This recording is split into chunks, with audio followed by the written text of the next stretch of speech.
My name is Justine Medina. I am an enrolled member of the Navajo Nation. I'm also Ho-Chunk and Menominee. My role at UCI, I am an admissions counselor within the Office of Undergraduate Admissions, and I focus on Native American outreach and also transfer. And today we have Jesse, who will introduce himself. Hello, everyone. I am Jesse Holt. I am a fourth-year PhD candidate here at UC Irvine in the biophysics department, and I am a member of the local Hashman Native community. Awesome. Thank you. Right now, we're going to state the land acknowledgement and state why it's important, and we definitely hope that you can incorporate this in the future. So, the Office of Inclusive Excellence Recognition Program and the UCI campuses are within the ancestral and unceded shared territories of the Hashman and Tongva peoples. The region extends from the Santa Ana River to Aliso Creek and beyond. As members of a land-grant institution, we acknowledge the Hashman and Tongva people as the traditional land caretakers whose efforts to steward and protect the land continue today. Please take a moment to consider the many legacies of violence, displacement, migration, and settlement that brings us here today. It's important for the UCI community to acknowledge the original caretakers of the land as a necessary first step towards honoring the Native people and begin the healing process. The Hashman and Tongva and other Native people are often invisible in higher education spaces, and if our people's history is taught, it's often taught that we do not exist today. The land acknowledgement recognizes that we are still here. When the UCI community participates in acknowledging the Native lands, they recognize the pain that our Native communities have faced so that we can all learn, work, and enjoy the UCI campus today. Thank you, Justine Medina. Colleagues, participants, and instructors, thank you again for your commitment, your engagement, and especially your honesty. By design, all participants have taken the core course, Thriving. This course, by no means exhaustive, is a co-exploration of how different communities experience the campus and how we can improve. While to complete the program, only one elective is required, some elected to enroll in both. Wellness, with its focus on what supports, and I would add, stands in the way of well-being, and community, with its emphasis on who or what defines it, and I'd add, is all too often overlooked or left unsaid. This week, our conversations were revealing. The current pandemic and the persistence of anti-Black racism have brought to light for the first time for some, and for others, exacerbated and deepened long-standing inequities. This brings us back to a key question of the program. How can we improve? As a university within the university, it is my hope we can continue to use this program as a lever to examine and take action to improve the University of California, an institution that was conceived and set in motion in a different century that is not, and sadly in many ways, is still like our own. In the meantime, I hope you take a moment today to reflect and take care of yourself and others. Colleagues, again, thank you. And now, I'd like to introduce Raven Stewart. Hi, my name is Raven Stewart and I serve as the program coordinator of the Cross Cultural Center. And I also had the wonderful privilege to serve as an instructor in the Inclusive Excellence program. My class focused on the Black experience at UCI and asked the question, is UCI doing enough to serve the Black community? Today, given recent events, both covered and not covered by the mainstream media, that question is one that I think we could all spend some time considering. I believe that it's often easier to imagine the unpleasantness of anti-Blackness in all its forms as living far away in distant places like Minneapolis, Minnesota, or Tulsa, Oklahoma, or anywhere really in the Deep South. But the uncomfortable truth is that the historical trauma and the unaddressed pain of the Black community also live in Irvine. In fact, they live and thrive right here at UCI. And that is evidenced in the admission rates for Black students. That's evidenced in the unaddressed brutalization of a Black alum who was tackled to the ground by a UPD officer while coming to pick up her transcripts during a peaceful protest. Or even in the attrition rates, or what I like to call the mass Black exodus of Black women, faculty, and staff that no one is questioning or even noticing. These issues are not far away, but they're happening right at our doorstep. And the sad reality is that the conversations about these and so many other issues in the Black community and other communities simply aren't happening. And I believe that that is what the Inclusive Excellence Program aims to do, to give members of the UCI community an environment that prompts some introspection, that challenges folks to question their beliefs and investigate their contribution to the state of social equity for our campus and our community. And for those reasons, I celebrate each and every person who participated, who did the work of taking a long, hard look in the mirror, and making room for a new and challenging perspective.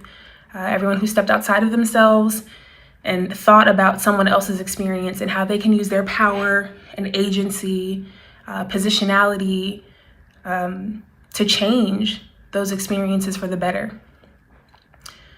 I believe that those are the hallmarks of leadership that don't often get the praise and celebration and acknowledgement that they deserve. So I just want to take a moment to acknowledge you, the participants, for showing up and for doing the work, for making yourself and this campus and the world that we all share a little bit better. So here's to you, and congratulations to you all. And now, I'd like to introduce Elisa Barrios Mateo. My name is Elizabeth Barrios Mateo, and I am a graduate student in the social sciences.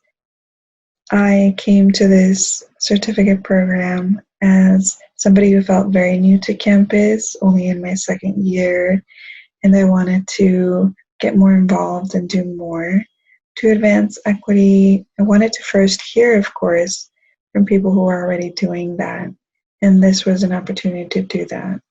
In the process, not only did I hear from people who are combating hate, racism, inequality, and prejudice on the front lines, but also from people who were faculty members, undergraduate students, fellow graduate students, and professional staff who were interested in doing the same. They were interested in using their role to making sure they were doing everything they could to advance inclusive excellence values.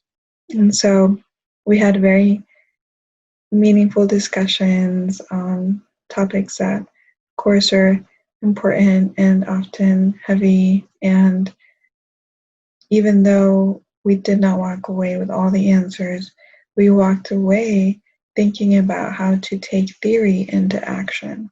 And that is a key step. So using these inclusive excellence values, I had an opportunity to collaborate with Deirdre O'Reilly from the Disability Service Center and DJ Brown from the LGBTQ Resource Center. We came together and developed a presentation on identity-based language. And this was an intersectional approach to talk about why language matters and how it matters to different communities and how we can all work to create safe spaces, inclusive spaces, where people feel honored and recognized and affirmed by the language that we use. And so we were going to present that at the Student Affairs Conference here at UCI. Of course, that has been postponed, but it's just one example of the many collaborations that emerge when people are committing to a vision that advances equity. And so this has been made possible because of the space that you have all co-created with me through these regular times of discussion and learning and unlearning. So I thank you so much for holding that space. I thank you for what you're already planning on doing with what you've learned and with the people that you've met. And of course, I'm excited to hear about the development of those initiatives and to continue to explore how we may collaborate in the future.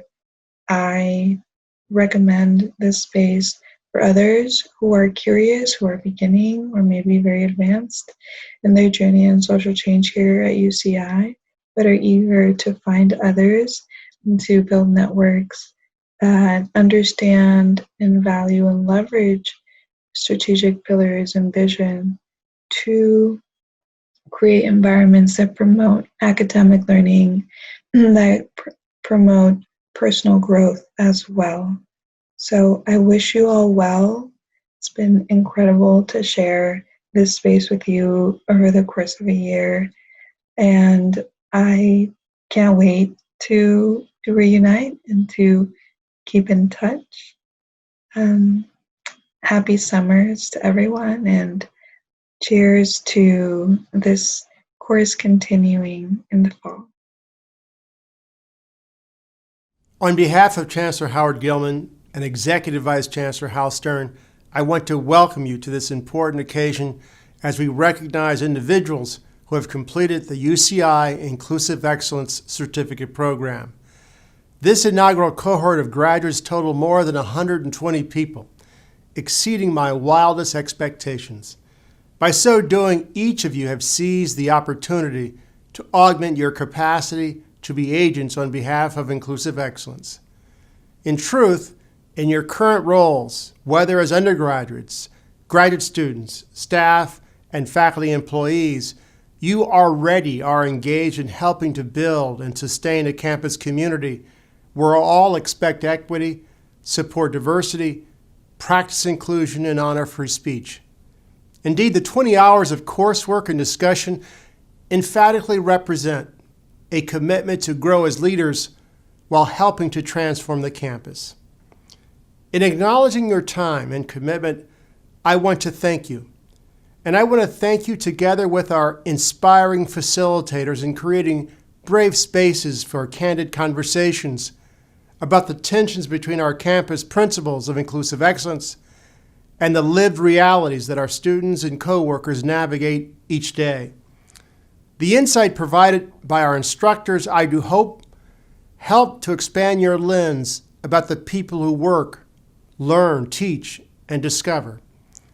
The brave spaces and the conversations help to create a university within a university, one where we share knowledge and perspective precisely because of our rich diversity of backgrounds and perspectives.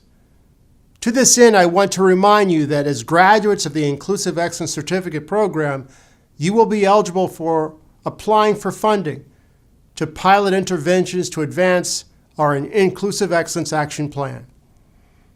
Inclusive excellence matters. The current demonstrations in support of Black lives and protests against the death of Black men and women, as well as transgender and queer people in police custody, abundantly demonstrate this. Your dedication, together with the augmented insight afforded by this course of study, will help our campus community to confront anti-Black racism while building a campus where all African Americans can thrive. In closing, inclusive excellence is about all of us and for all of us. Thank you for your dedication, and congratulations.